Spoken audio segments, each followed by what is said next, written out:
আজকের লাঞ্চে খুব একটা বেশি ঝাল মশলাপাতি ছাড়াই রান্নাটা করছি।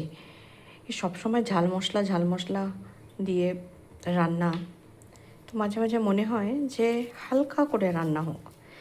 তাই পাতলা করে মুসুরির ডাল আর এই গোল করে আলু ভাজা কেটে রেখেছি, নুন হলুদ মাখিয়ে রাখলাম। বাস পরে তেলে গরম করে নেব।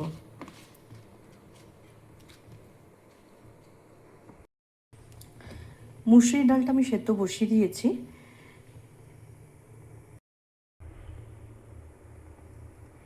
আমি সামান্য তেল দিলাম।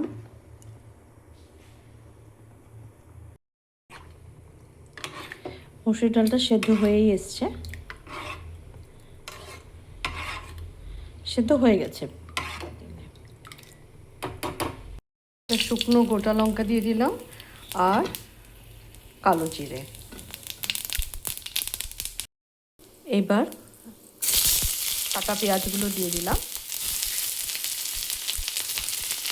আর লঙ্কা।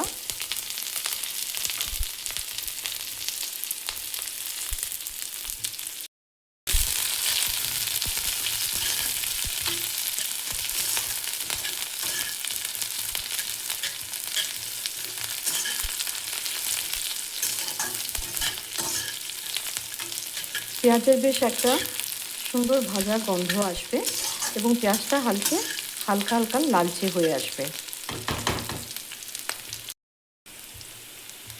এবার একটু সামান্য হলুদ দিয়ে দিলাম।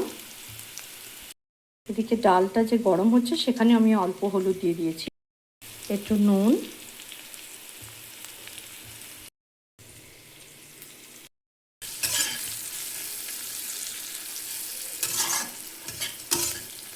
বেশ রং হয়ে এসছে এবং গন্ধটাও খুব ভালো আসছে পেঁয়াজের। ঠিক এই সময় ডালটা ছেড়ে দেবো আমি।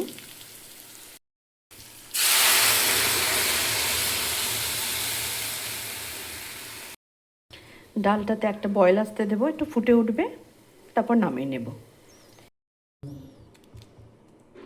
নামানোর আগে একটু ধনেপাতা দিয়ে দেবো। এরকম পাতলা মুসুরির ডালে ধনেপাতা পেঁয়াজ ফোড়ন দিয়ে খেতে যা লাগে না, দারুণ। সিম্পল অথচ সুস্বাদু। কড়াই গরম হয়ে গেছে, আবার একটু সর্ষের তেল দিয়ে দেব।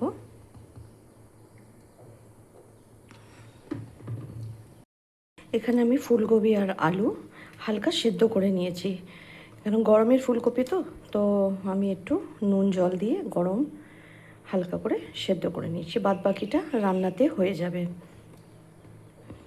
শীতকালে ফুলকপি তো খুব একদম টাটকা, হ্যাঁ না? গরমে ফুলকপিটা একটু নুন জলে ভাপিয়ে নিলে ভালো হয়, তো সেটা করে রেখে দিয়েছি আমি।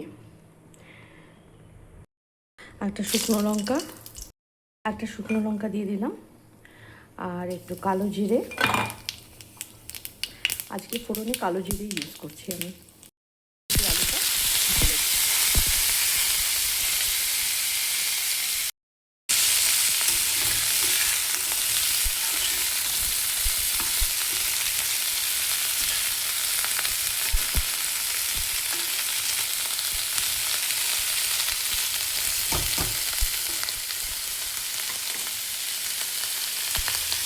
কাঁচা লঙ্কা চিড়ে কেটে দিয়ে দিয়েছি। এই ফুলকপি আলুটা আমি পাতলা ঝোলের মতনই বানাই, খেতে কিন্তু বেশ ভালোই লাগে। এটাতে কোনো মশলাপাতি দিই না আমি।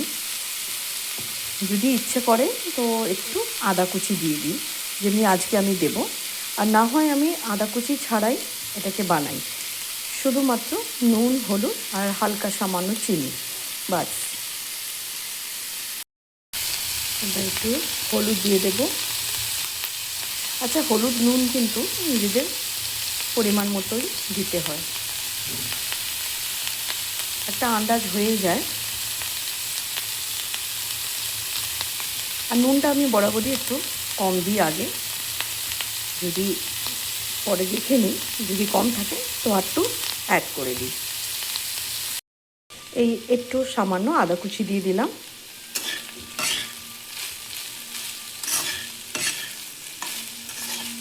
আর এটা খুব আমি নড়াবো না, জল দিয়ে দেব, ওটা ফ্লেভারটা জলে ফোটার সময় চলে আসবে।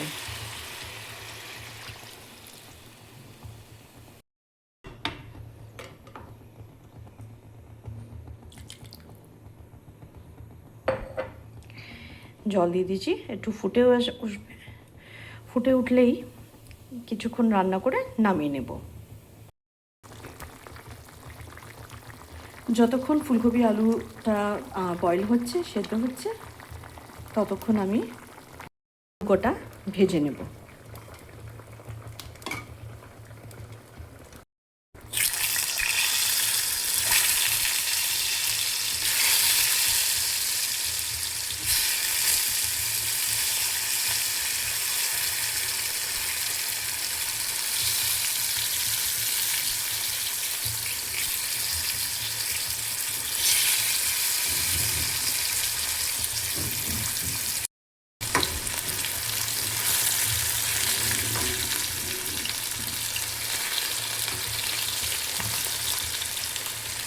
গোল করে আলু ভাজাগুলো বেশ ভাল লাগে খেতে।